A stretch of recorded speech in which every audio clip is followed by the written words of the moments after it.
Bonsoir à tous et bienvenue. Les Ivoiriens peuvent continuer à utiliser leur carte nationale d'identité jusqu'en 2021, une prorogation de la date de validité entérinée par le Conseil des ministres de ce jour.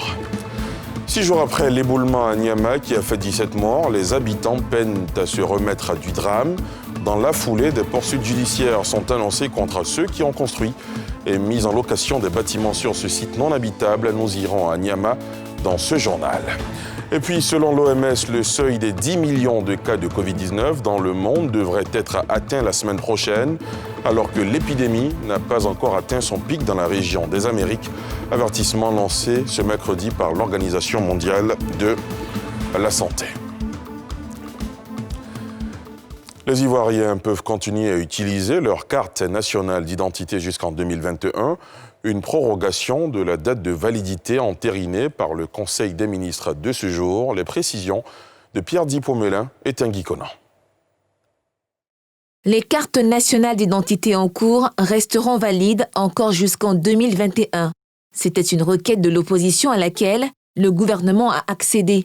La prorogation de la validité des cartes nationales d'identité a été actée au cours du Conseil des ministres de ce mercredi. Le président de la République et le gouvernement du Premier ministre Amadou Coulibaly ont décidé d'entendre encore une fois les nouvelles requêtes de l'opposition en autorisant la prorogation de la validité des cartes nationales d'identité pour une période supplémentaire d'une année jusqu'en 2021, mais aussi en accordant la prorogation du processus d'enrôlement sur proposition d'ailleurs de la CEI pour prendre en compte cette requête pour une semaine supplémentaire. Ce sont des mesures, il faut le relever, qui concourent à crédibiliser davantage le processus électoral en cours, dont il faut s'en souvenir, quelques bonnes dates nous permettent de nous donner quelques repères. Vous vous souviendrez que déjà, dès le début du processus électoral, un cadre de discussion inclusif avait été créé par le gouvernement et piloté par M. le Premier ministre, qui a permis de faire beaucoup d'avancées et l'intégration des observations de l'opposition.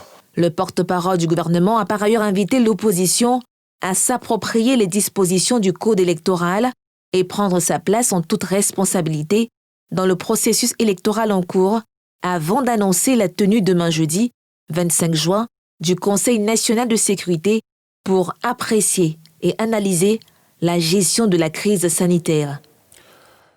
6 jours après l'éboulement au quartier Fakala d'Anyama, les habitants peinent à se remettre du drame. Contraints de déserter les lieux déclarés zone rouge, ils sont recueillis sur des sites d'accueil en attendant de se trouver un toit décent. Les rescapés, eux, sont en soins à l'hôpital de la ville du nord d'Abidjan. Sur leur lit, ils racontent la folle matinée du 18 juin dernier, laquelle a fait au total 17 morts, bilan définitif livré aujourd'hui par le préfet d'Abidjan qui a aussi annoncé des poursuites judiciaires contre ceux qui ont construit et mis en location des bâtiments sur ce site non habitable. Un reportage de Tiemé Danger et Aruna Zeba. Quartier Fakala, derrière Rail d'Anyama. L'eau qui a semé mort et désolation ici le 18 juin dernier est partie, laissant derrière elle amas de briques et de bois de maisons ensevelies. 6 jours après, un calme de cimetière y règne. Seuls des agents de Citarail venus remettre en l'état les rails sont présents. Au nombre des absents, ces rescapés du drame, en soins à l'hôpital général de la ville. J'étais couché dans ma maison. Donc, un peu de temps, j'ai entendu bruit.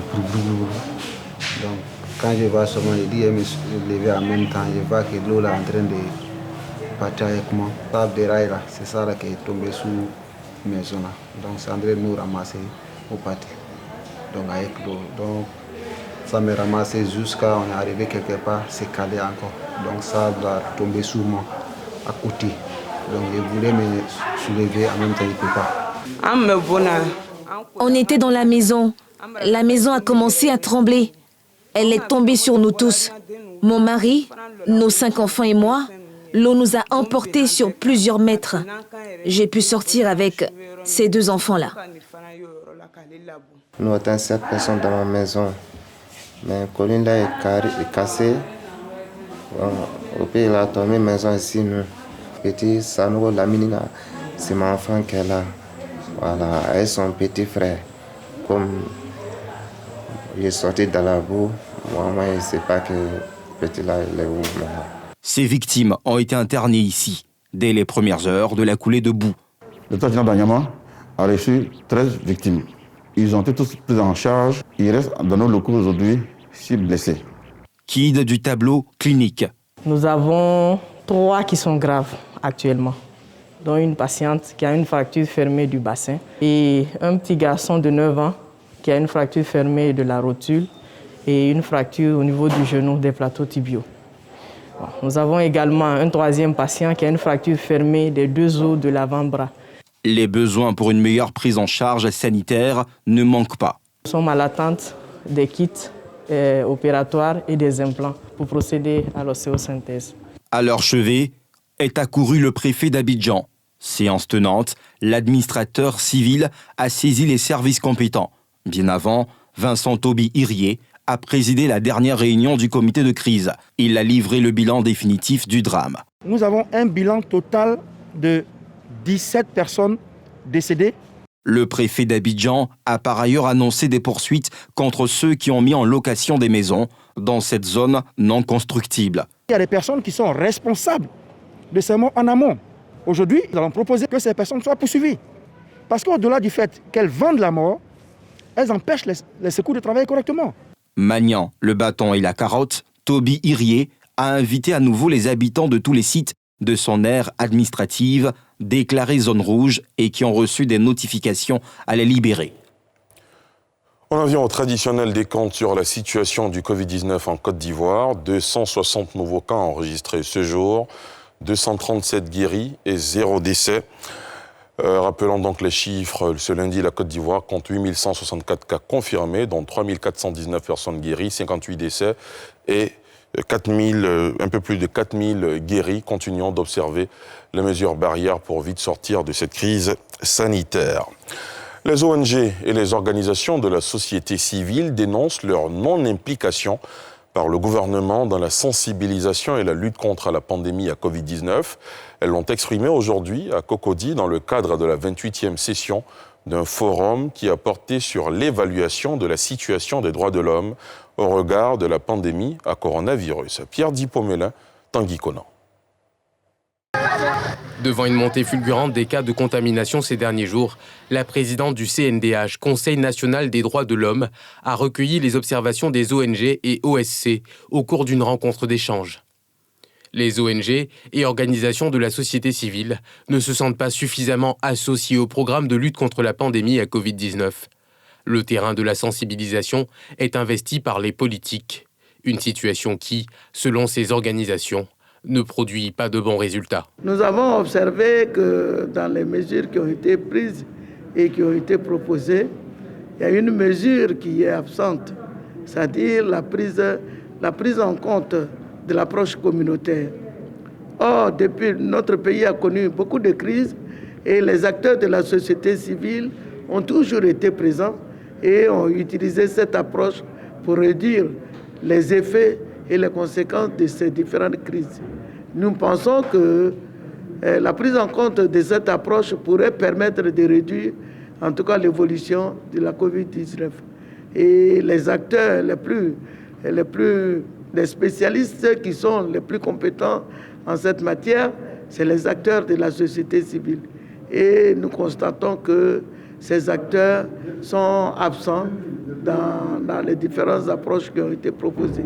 La présidente du CNDH entend faire des propositions au pouvoir public pour une prise en compte de l'approche communautaire à travers ces acteurs sociaux. Comme vous le savez, en moins d'une semaine, il y a eu dans notre pays plus de 2000 cas de contamination. Ou dans d'autres pays de la sous-région, il y a 0 cas de contamination. Et dont nous nous sommes inquiétés, les organisations de la société civile ont fait des suggestions que nous allons transmettre au gouvernement afin que ces recommandations et ces suggestions soient prises en compte par le Conseil national de sécurité lors de sa session prochaine.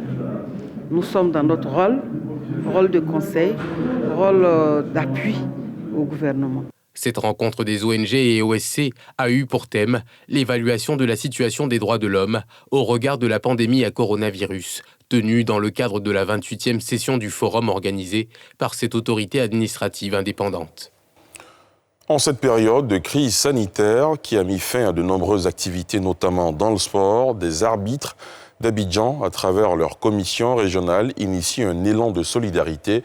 Ils ont reçu des vivres et non-vivres à travers des retrouvailles intitulées « Le temps d'une mi-temps ». C'était en présence de Salif Yalekwe et Fulgence Kissiedou. Des vivres pour les arbitres. Dans cette période marquée par le manque d'activité en raison de la maladie à coronavirus, telle est l'initiative de solidarité dénommée « Le temps d'une mi-temps » de la commission régionale des arbitres à l'endroit d'une cinquantaine de ses membres.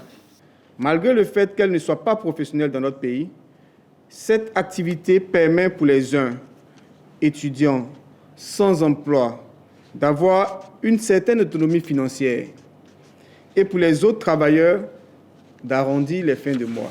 Conscient des difficultés que traversent certains de ses membres, pour ne pas être en reste et en marge de l'élan de solidarité généralisée, la Commission régionale des arbitres CRA d'Abidjan, organisation sans but lucratif, a lancé un appel à soutien afin de venir en aide aux arbitres. Cette dénomination de l'activité est voulue afin d'apporter du baume au cœur des bénéficiaires par la commémoration des temps de plaisir consacrés au match.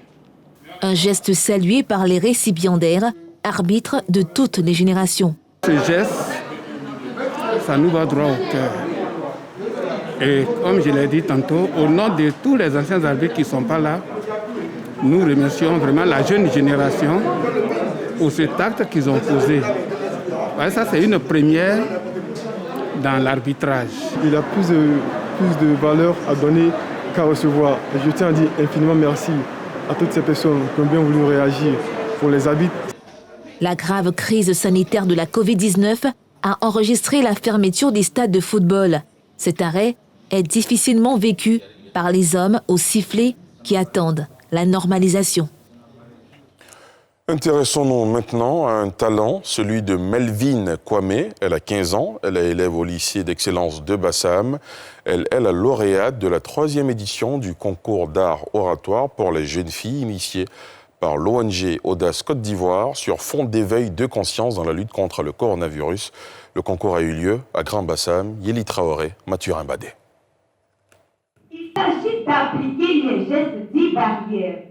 Ce sont entre autres le port obligatoire du masque, de tousser ou d'éternuer dans le creux du coude. Melvin Kwame, 15 ans, élève en classe de seconde C au lycée d'excellence Alassane Ouattara de Grand Bassam, est la lauréate de l'édition 2020 du concours d'art oratoire des jeunes filles de l'ONG Audace Côte d'Ivoire.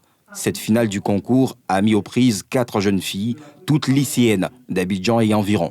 La gagnante du concours, qui a développé avec brio le thème de l'édition Covid-19, mode de prévention et nouveaux modes de vie, remporte un prix de 200 000 francs CFA et de nombreux autres présents.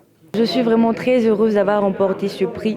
C'est un véritable honneur pour moi et vraiment j'ai été ravie d'avoir participé à cette compétition. Je dirais à toutes ces jeunes filles-là qui ont peut-être honte de prendre la parole en public, d'oser car elles n'ont rien à perdre. Au contraire, elles ont tout à gagner, surtout dans le leadership qui certainement pourra leur servir plus tard dans leur avenir ou même dans quoi que ce soit.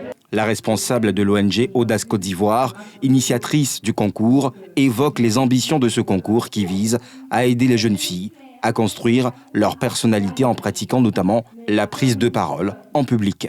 Nous sommes à la 3e édition de notre concours qui avant se tenait à l'Institut français. Et cette fois-ci, on voulait mettre le focus sur la ville de Bassam. L'édition devait se faire le 18 mars et puis donc, est arrivée la pandémie. Et donc nous avons réfléchi pendant le confinement comment sauver l'activité. Et nos partenaires, les établissements, ont été d'accord pour qu'on le fasse sous format numérique.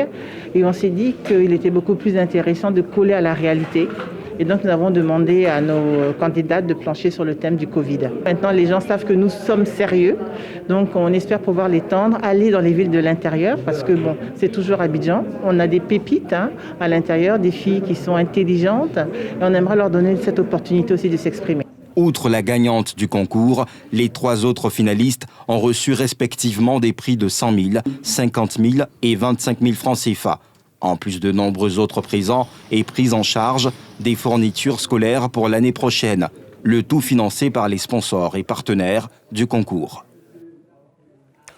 Je vous l'annonçais en titre, selon l'OMS, le seuil des 10 millions de cas de Covid-19 dans le monde devrait être atteint la semaine prochaine, alors que l'épidémie n'a pas encore atteint son pic dans la région des Amériques. Avertissement lancé ce mercredi par l'Organisation mondiale de la santé. Yéli Traoré. Plus de 9 279 310 cas d'infection ont été officiellement diagnostiqués dans 196 pays et territoires. Les États-Unis, qui ont recensé leur premier décès début février, sont le pays le plus touché, avec 121 225 décès. Vient ensuite le Brésil, 52 645, le Royaume-Uni, 42 927, l'Italie, 34 675 et la France, 29 720. Si l'on rapporte le nombre de morts à la population du pays, toutefois, les pays les plus touchés sont par ordre décroissant la Belgique, le Royaume-Uni, l'Espagne, l'Italie, la Suède, la France, les États-Unis, le Brésil. Au cours du premier mois de cette épidémie, moins de 10 000 cas ont été signalés à l'OMS. Au cours des derniers mois, près de 4 millions de cas ont été signalés. Nous prévoyons d'atteindre un total de 10 millions de cas au cours de la semaine prochaine. Pour de nombreux pays des Amériques, la pandémie n'a pas atteint son point culminant. Elle n'atteint pas un faible niveau de transmission qui nous permette de sortir durablement des mesures sanitaires et sociales extrêmes. Je qualifierais donc la situation dans les Amériques en général et en Amérique latine en particulier comme étant encore en évolution, n'ayant pas encore atteint son pic et susceptible d'entraîner un nombre soutenu de cas et de décès dans les semaines à venir. Selon un bilan établi à partir de sources officielles, la pandémie du nouveau coronavirus a fait au moins 477 570 morts dans le monde depuis que la Chine a fait officiellement état de l'apparition de la maladie en décembre.